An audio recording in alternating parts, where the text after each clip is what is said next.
Today on Mother Mayhem, we work and focus on acceptance so you can work on moving forward with clarity.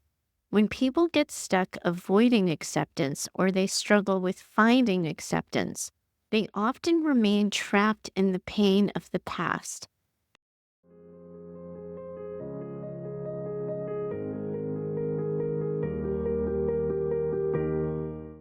Welcome back to Mother Mayhem, the Narcissistic Abuse Recovery Podcast for Daughters. I'm your host, Heather Gray. And today's episode, well, it's pretty meaningful and special to me. Today, I get to introduce you to Stella. And Stella is one of our original Mayhem listeners. She was one of the very first messages I ever received, and I still really remember how it felt to get her note. It was the beginning of really feeling like I was connecting with real, actual women in the conversations I was having on the show. Stella sent me one of the very first Ada girls I ever received for the show. Her support was so very meaningful to me at the time as Mayhem was just starting out. We've stayed in touch since that first connection, and it's been a privilege to sit with and hold space for her through some really hard moments in her life. A few weeks ago, I had asked the women who follow along with me over on Instagram stories if they had any stories on triangulation that they wanted to share. And you heard Lena share her story just a few weeks ago. And Stella also volunteered her story. And while I've combined stories and questions for some episodes in the past, upon reflection, I really wanted to offer each woman her own space. It seemed a little bit hypocritical and contradictory to what healing from triangulation involves to have them share space, even if just for a podcast episode. Now, Stella, I wanted to take a second here and explain how I came up with your name. Honestly, every time I think of you and what you've been through, I think of steel. Because when it gets forged or subjected to really intense heat, it gets stronger. And while you have had days when you don't know how or why you are still standing, you are, in fact, still standing. You're still healing, and you're building yourself a new start amidst some incredibly awful and painful ashes. I am in awe of you, Stella. The fact that Mayhem has been a part of your journey and that I've been able to witness your healing through emails and direct messages and Instagram is really quite an incredible gift for me, and I'm so grateful for you. When I first started thinking of the idea of Tuesday Group, you were one of the first women I thought of. Learning from you was a real motivator for me in building Tuesday Group. Sharing space with you here means a whole heck of a lot to me now. I'm really grateful to you for being with Mayhem since the start. I'm so grateful for you, and I really do hope I can continue to do well by you in our conversation today. For all of you ladies listening in, as you hear Stella's story, you're going to hear that she and Lena really do have grief in common. Triangulation engineered by their moms has led to lasting grief. Lena has been separated from her whole family, and Stella has been separated from her adult son. As Lena shared her story, you heard me work with her on believing herself and believing her version of events. Stella, of course, has been on that same journey, working on those same things.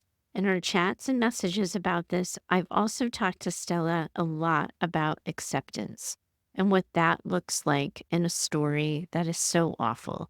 How does she ever accept that her mom has brainwashed her son into not having a relationship with her? It's inconceivable for so many of you, but all of you are faced with inconceivable things that narcissistic abuse has forced you to confront, whether you've liked it or not. It's my hope that in sharing your story today, Stella, that I affirm for you the journey you've been on, help you toward finding more healing, and guide others on this path towards acceptance themselves. It is a really tall order, but I'm going to do my best. Stella, I did want you and everyone listening to know that I did edit your story a bit. However, I left most of it in. I believe it's important that a majority of this episode actually be your story and not me yammering on about your story, because ultimately, this is your story of finding your way through unimaginable grief. You've had to push down and push through so many things. You deserve a place where you just get to say, "This is me. This is what happened to me. And this is what I'm living with." It's the least we can give you here at Mayhem as you find your way with carrying so much hard. So here's Stella, her story, and I'll find you all on the other side. I grew up thinking that I had a normal family. My parents were happily married, and I had an older brother. Our family was small, mainly just us and some elderly relatives. My mom cut ties with her two brothers after her parents passed, claiming they treated her poorly, so we had no contact with them. We were always told to be extra nice to my paternal grandmother because of the inheritance she would leave behind. As my brother and I entered adulthood, things started to shift. He was in a rocky relationship that angered my parents, and after being given an ultimatum, he moved out. While I was away at college, we weren't very close, but I heard stories about his relationship from my mom. She and I communicated daily, which made me feel fortunate at the time. As my brother continued to misbehave, I listened to her side of the story. After graduating, I stayed out of town with a great job and plans to continue my education.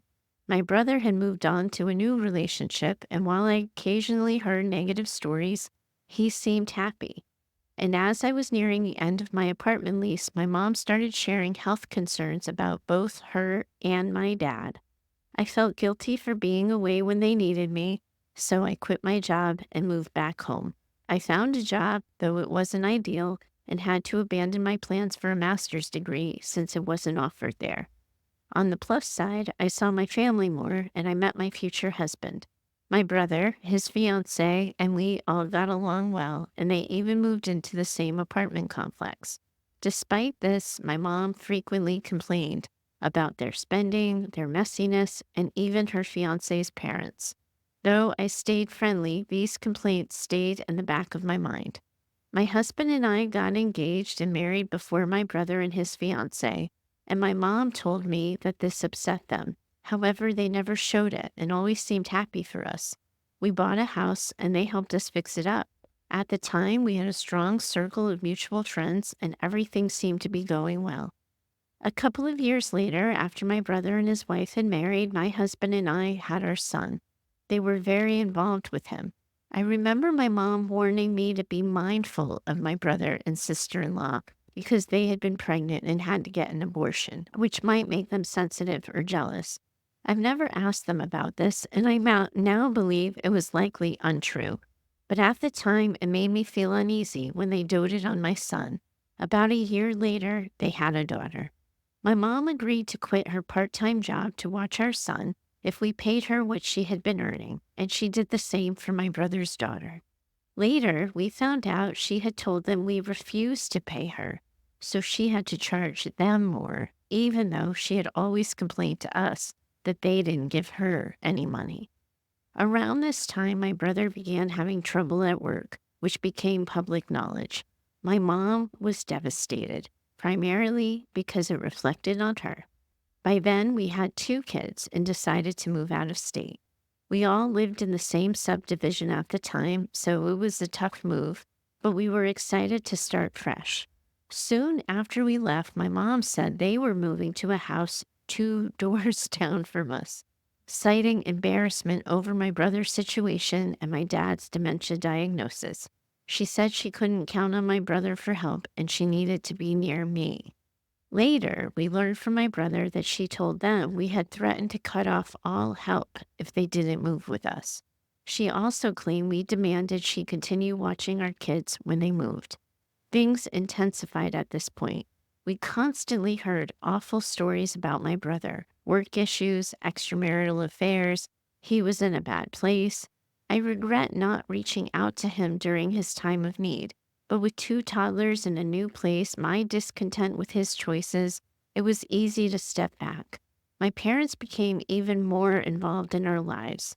I wanted to help with my dad, so my husband and I put our kids in daycare, which cost more than our mortgage, because my mom said she couldn't watch them. That was fine with us. We had anticipated doing this on our own. Over the next 6 years, my brother and his family, now with a daughter and son, visited a couple of times. We recently laughed about how my mom told them we insisted she watch our children when she moved, yet they couldn't understand why our kids went to daycare during their visits.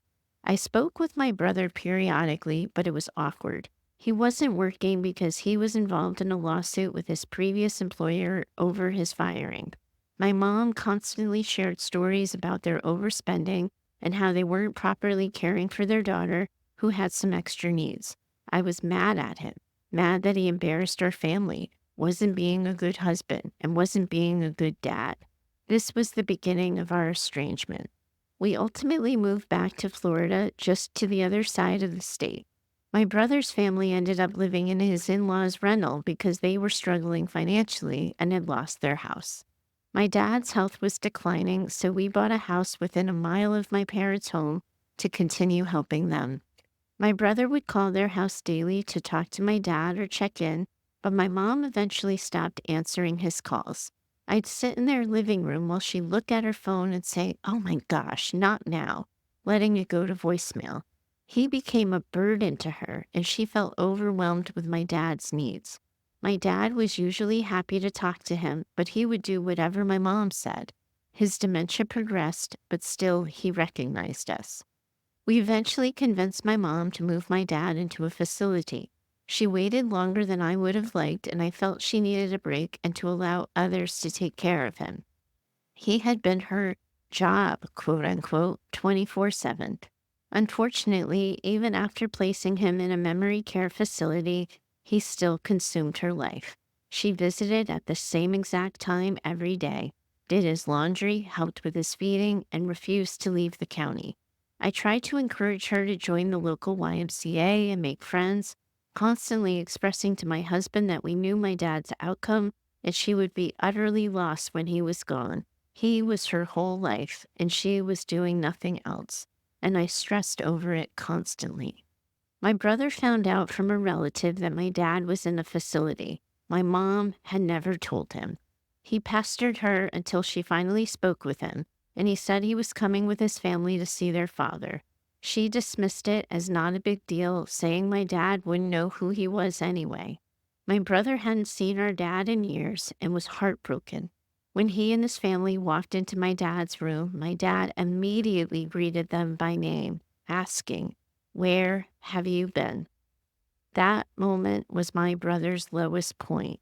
He was distraught that my dad knew he hadn't been there for him. They visited and eventually went home, and we went out to eat together where things were cordial. As my dad neared the end, my brother came to visit. By then, he had just completed nursing school and was about to take his board exams.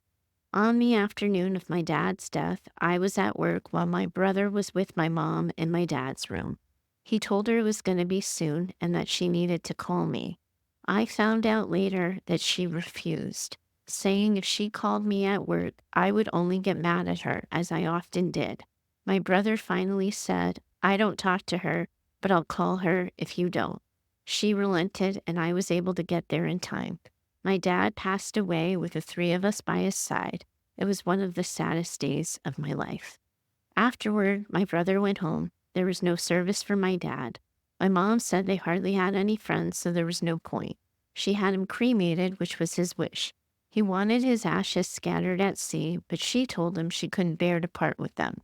At the funeral home, I convinced her to put his ashes in an urn and set aside a small amount in a container. They had them available for that purpose. The container allowed us to take the ashes and scatter them if we wished. My husband and I had a boat, which he had never let us take him out on, despite his love of fishing, and we knew we would honor his wish by taking his ashes out. After his death, my mom was consumed with grief. She wouldn't go out, had no life, and cried all the time. It frustrated me because whenever she was around, everything centered on her grief, leaving me feeling like I wasn't allowed to be sad on my own. She was seeing a therapist and was supposed to be dealing with her grief, but lo and behold, her therapist uncovered some hidden grief my mom had over some child abuse. What? I was furious. First of all, my grandparents weren't alive to defend themselves. And why would her therapist make her more upset when she was already grappling with the grief over my dad? I still don't know if any of this was even ever true. One day, my mom came over to our house and saw the container of ashes on the countertop. She said that since we hadn't bothered to scatter them yet, we hadn't found the perfect day to do it, and I had wanted it to be special. She would take them back. She wanted not only his urn, but also this small container to carry around with her so my dad would always be with her. I've never seen it since and never got to honor his wish. Then COVID happened. My mom, who had a lung condition, or so she insisted, was terrified of catching it and refused to leave her house for months. She was happy to occasionally sit in the driveway and talk, but to be honest, I didn't want to. I was so frustrated with her emotional state. I tried to help her prepare for the inevitable when my dad was declining, but she refused to act. After he passed away, she seemed to just want to be sad all the time. COVID gave her an excuse to retreat into her shell even more. This marked the unraveling of our relationship. I honestly think a lot of it stemmed from my inability to fawn over her during this time. My son, on the other hand, was happy to go over and sit with his Grammy in the driveway. By this point, there was zero communication with my brother. With my dad gone, we pretty much accepted that this is how it was going to be. My mom even emailed me an ugly message about her relationship with my brother, painting herself as the victim because he valued his in-laws over her. By the way, those in-laws had supported him and his family through all of his hardships. At this time, he was working as a registered nurse and was in the process of buying a home. My mom had offered him money toward a down payment, but backed out at the last minute because he was, quote unquote, mean to her. I later found out that their house purchase almost fell through as a result, and he swears he didn't say or do anything to cause her to do this. At this point, my son had started dating a girl who decided she didn't like my husband and me. Our bright, handsome, compassionate boy was struggling to keep her happy while also being good to us. This is when he began to confide in my mom. Unbeknownst to me, this was likely when she started her new triangulation. She began telling him things about us that weren't true. We found this out later. And he leaned more into her and his girlfriend's family. By the time he left for college, he was spending more time with his grandma and girlfriend than he was at home with us. We didn't realize my mom was spreading negativity about us. We chalked it up to him being a teenager about to be on his own and dealing with a girlfriend who didn't like us. We moved him into school, and he didn't come home at all, except for holidays. And when the school closed for a hurricane, we visited him, and he was always nice while we were there. His girlfriend was there too, and we always invited her to join us, but she never came. At this point, I wasn't talking to my mom much. I couldn't handle her negative stories about her friends, and she was losing weight at an alarming rate while insisting she was fine. Our son came home for Christmas break, and this was our breaking point. We got into an argument about him not being home and not answering his phone. He packed up his things and went to my mom's house. I didn't realize that that would be the last time he'd be in our home. My mom immediately told me at least he was with her and not his girlfriend's house. She kept saying, "Don't worry, I've got him, and if it's the last thing I do, I will help you repair your relationship with him, because family is the most important thing." This from the woman who doesn't talk to her own son. I felt highly uncomfortable with this, and I kept telling her that it wasn't her job to fix things between him and us. My husband and I were irritated that she was enabling him to not come home. He was willing to talk to us, and we even visited him for his birthday while he was at school. One afternoon, my husband was excited because he felt like he'd had a breakthrough conversation with him on the phone, believing our son was finally coming around. He was beaming. Later that evening, I received an angry text from my mom asking how we could not treat her nicely with all that she was doing for us. Our son also sent us a text listing all the things my mom had done for us over the years, some of which wasn't entirely true, but he wouldn't know. That was when our son stopped trying to work on things. He continued living with her when school was out for the summer. She texted me that she was done helping us try to repair things with our son. We later realized that whenever we felt we were making progress with him, she was probably doing her best to unravel it. This is when I made the decision to go no contact. I knew that she was my only link to finding out how her son was doing since he didn't want to talk to us anymore. But I could no longer deal with her behavior. She looked like a skeleton, insisting she was fine, but her doctor thought she might have cancer because why else would she be so thin? It was all too much for me. By the way, there was nothing wrong with her. I believe her weight loss was for attention. She's now back to a healthier weight.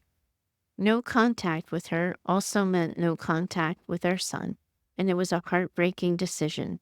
At this point, I suspected she had probably been talking about us behind our backs to him all along. His behavior and treatment towards us did not match how we raised him, even with the girlfriend against us. This was when an alarm went off in my head. I immediately thought of my brother. I realized that this had probably happened with him as well. I had been an ass to him all these years because I always believed my mom.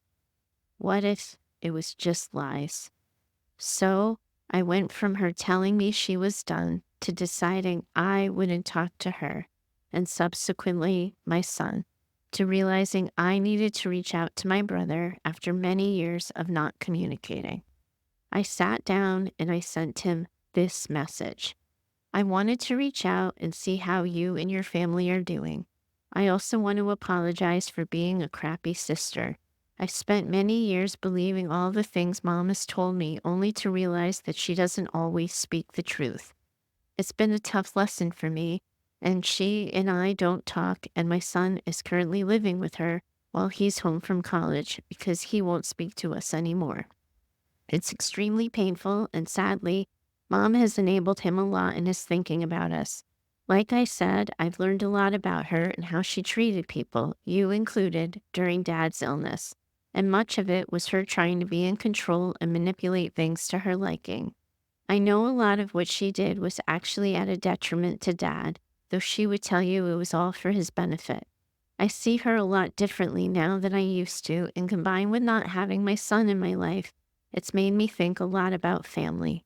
She always played the victim in her relationship with you, and I don't know how much of this is true anymore. I apologize for taking her side without talking to you. That was wrong. I'll admit it was just easier to believe her and side with her than talk to you about it. Now I realize that's her MO, not to talk about things to people, and sadly, my own family is now following that path. I understand if you don't respond, but I wanted you to know I'm sorry. I hope you guys are well. I should also mention that prior to writing to my brother, I discovered the beginnings of your podcast, which helped me shed light on what had been happening in my life. It gave me the courage to do what I did and to begin processing what I had always thought was a normal life. Luckily, my brother responded, and we have healed a lot together since. I found out that many of the things she told me about him were not true.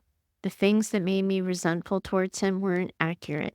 He had been working hard to provide for his family and make ends meet despite hardships. He and his wife have been happily married for 22 years, and their kids are great. He also shared many stories about my family that my mom had completely fabricated. And my brother's words after I wrote to him, "Don't worry, after all of Mom's lies over the years, we hated you too," which made us both laugh. We visited each other a couple of times and now talk and text daily. He and his wife are amazing, and having them there to support me and simply be my family means everything. While we've been happy, it's also really been hard to hear what's been said about my own family. All those years where I thought I was her helper, her best friend, her confidant, she had been telling him awful things about us, and I never knew. The story started as far back as when I was in college. She told my brother and sister-in-law that I moved back home because I found out my boyfriend at the time was married. Not even close to the truth. They also had never heard anything about my parents having health issues during that time. She claimed that my husband and I were mean to my dad during his illness. This one actually made my husband cry when he heard it because he adored my dad and would do anything for him, and he did. This revelation really upset my brother because all he wanted to do was help my dad, and here we were, supposedly being mean to him. We've traded stories like this, really realizing how much we were lied to. What makes this especially hard for me is hearing how outrageous her stories are, how untrue they are, and realizing she's telling similar things to my son, poisoning him against us with lies. I honestly can't dwell on it for long because it physically hurts me. I have no way of knowing what she tells him, and I can't defend myself. So I've successfully moved from one triangle to another with my narcissistic mother. I was once the golden child, or so I thought, and now I'm on the outs. I know this is long, but you're an expert at paring it down and taking what you need to help others. Use what you wish, or if it isn't helpful, it's okay if you don't. Thank you again for helping. Oh, Stella, Stella, Stella. Mayhem has you. We're with you on this. And as I said before reading, this story is painful and it is awful. And there's just no way around it. It's awful. Your mom is evil and her damage is irreparable. Oof, sorry. The fact that you and your brother have somehow found your way back to each other is really such an incredible testament to how you're saving your own life and you're building a new normal. It would have been so understandable if you had stopped trusting people altogether. I think that's I think that's why I'm crying, Stella, because you could have just given up on all of it. And the fact that you haven't is just so admirable to me. And I know, Stella, I know that you don't win every day. And I know that there are very few days actually where that feel like winning. But having a witness in your brother is so powerful. And I am so, so glad that you're not entirely alone in it and that you also have your husband. None of what has happened to you has been fair. All of it has been cruel, abusive, and unconscionable. She's cost you your son, and there's no way I can sugarcoat that. And so much of the trauma we talk about on the show is just that. It's unconscionable. Now you know from our notes and our messages back and forth that I have been encouraging you to focus your grief on acceptance, and I've been able to explain to you why.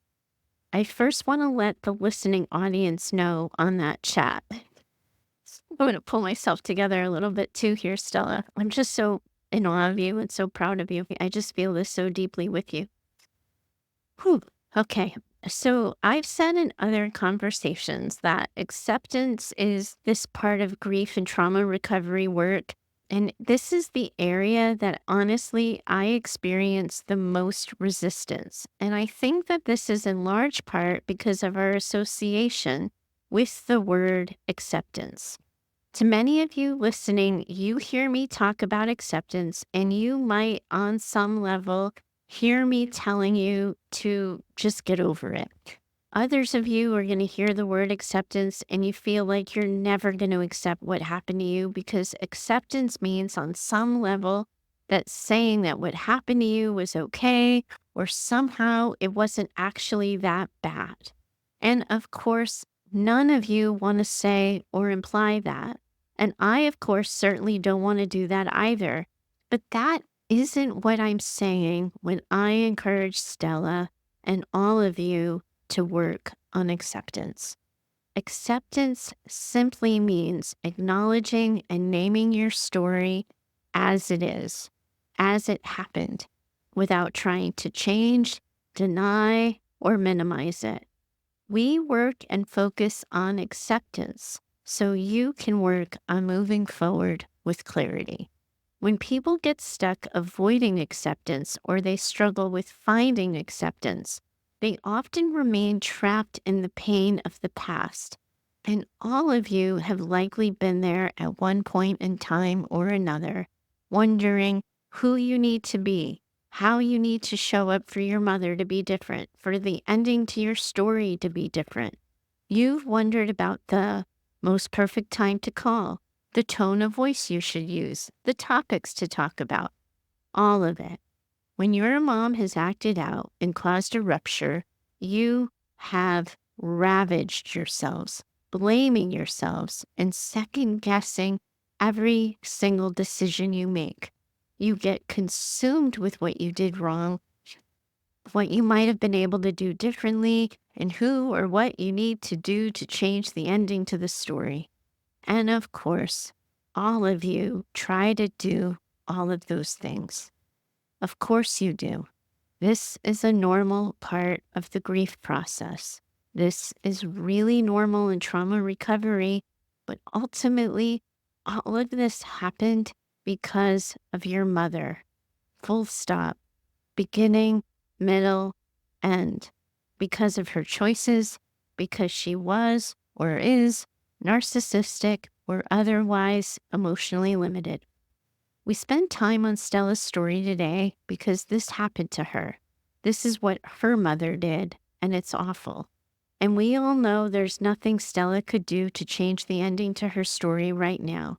She had more control in being able to connect with her brother, so she utilized that control and has a different ending with her brother than her son. And this isn't because you did a better job with your brother than you did with your son, Stella. This is because your mom's influence on your son happens to be stronger than her influence on your brother. And all of us sitting in this conversation with you hate that that is true for you. But it is. And it isn't your fault. There's nothing you could do differently.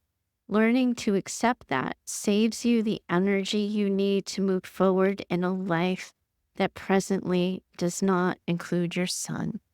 And I hate having to say those words. I hate it. But also, we know that's your life right now.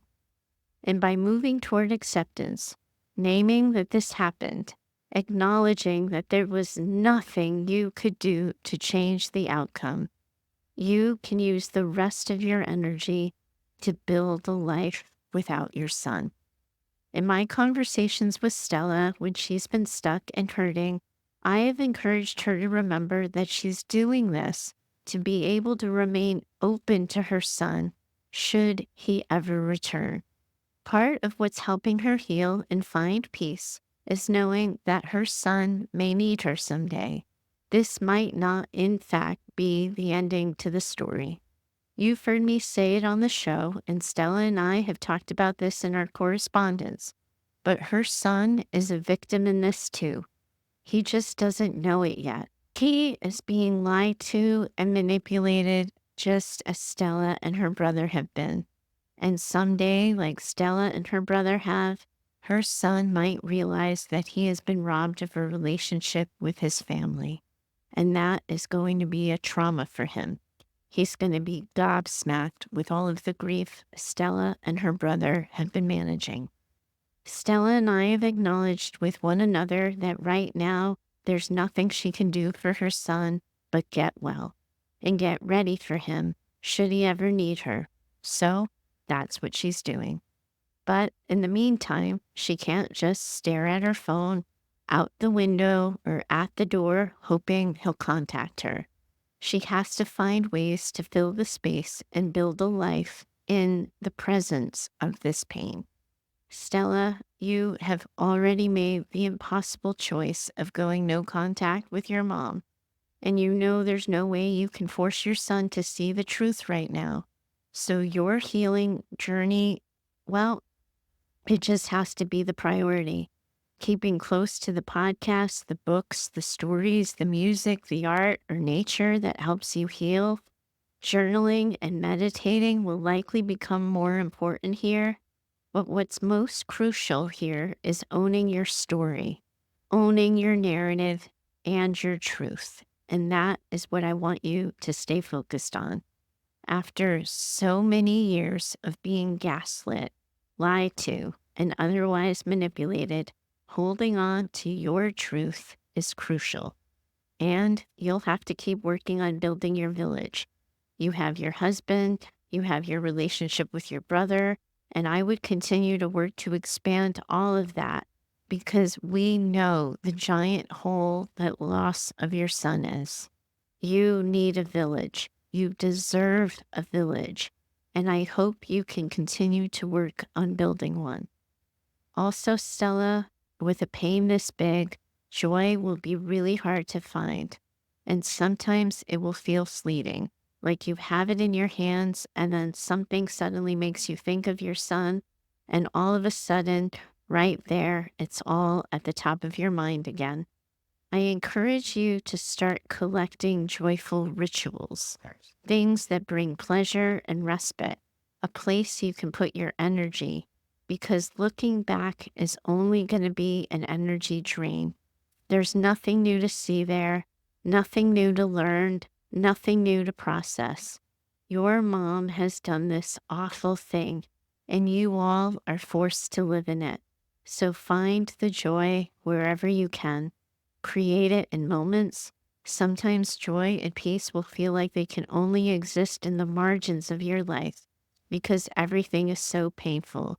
But building on joy, cultivating peace and respite from it all will strengthen you and will make it easier for you to talk back to shame and the inner critic you tend to battle on your harder days. You can still be the mother you want to be, even if you aren't talking to your son. This is how you're loving him right now, by not subjecting him to more turmoil, abuse, or manipulation when it's so clear he simply can't be reached right now. So you are loving him and taking care of him by meeting him where he is at, even though it breaks your heart every day to do it. So you work on being the mother you want to be and the person you want to be. And Stella, we always stay open to hope. We always stay open to the possibility that this is not where your family story ends. We just don't rely on hope. There's always the possibility of reconciliation, but my hope for you is to help you find peace with it or without it. This task before you, Stella, oh, Jesus, it's a really big one. We're working with you to build a life in the presence of pain. We aren't waiting for the pain to go away. We want you to honor your process with grief. It comes in waves, and as you know, far, far too well, there is no way to rush through it or even bypass it. Some days you'll feel almost normal, and on other days you'll experience that resurgence of pain. I encourage you to honor and acknowledge both of those things. Tune into when it's good, but be honest with yourself and your tribe when it feels hard. Feel this loss without any self-judgment. This is why your relationship with yourself and your truth is so incredibly critical. You need that relationship to be strong and reliable, one that you can lean on the days it gets hard. Also, Stella, we have to make sure your boundaries are tight and you are offering yourself some protection. It's important that you avoid outside influences that might undermine your healing. Asserting such boundaries will help you heal in a more protected space. Healing, well, you all know this, all of you listening know this. It's not linear, and there are going to be setbacks along the way. You've already have some experience with this part, so keep practicing self-compassion. It's okay to stumble, to have moments of doubt, or to feel the weight of loss heavily on some days. It doesn't mean you aren't progressing. Progress is happening every time you choose to show up for yourself. Stella, I cannot begin to thank you enough for sharing your story, your truth, and your pain with Mayhem. So many daughters listening are in situations and are managing pain that's unimaginable to them, too. The fact that you're building a roadmap to find your way out and through will undoubtedly make it a little easier for another daughter to find her way through hers.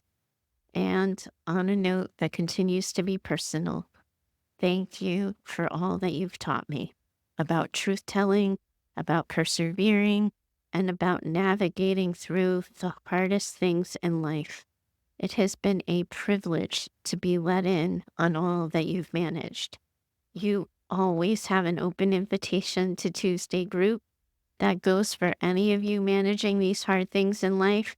You don't have to be doing this alone. And if you would like company on the path for just a little bit, come find us on any given Tuesday, and we've got you. All of you are in this community of women navigating the hardest things that life can demand of you. All of you are doing this together, and I, for sure, most definitely, am in it with you too. Bye for now. I do hope you enjoyed today's conversation. If you have a question you'd like me to consider for the show, please do email me over at heather@daughtersnpd.com. You are always welcome to share your story or questions by recording yourself using the voice app on your phone. For best recording quality, please do record directly into your phone without using headphones or Bluetooth speakers. We're building an incredible community as well over on Instagram, and I'd love to see you over there too. You can find us at Daughters NPD. Lastly, if you love what you've been hearing here on Mayhem and have found the show helpful in your own trauma recovery, please do consider becoming a Mother Mayhem sponsor by purchasing simple scripts for saying hard things. It's a resource I created that provides the right words for the hard conversations, and it covers life, love, and work. You'll find a link for that in the show notes. If you know another woman who needs this conversation in her life, please do share the show with her. Your reviews and social shares help spread the word, and I hope you'll consider doing so. Special thanks to Heather Clark for editing the show. She's in my head and knows what I meant to say when the words come out backwards. Thanks so much for your time today. As always, I'm in it with you. Bye for now.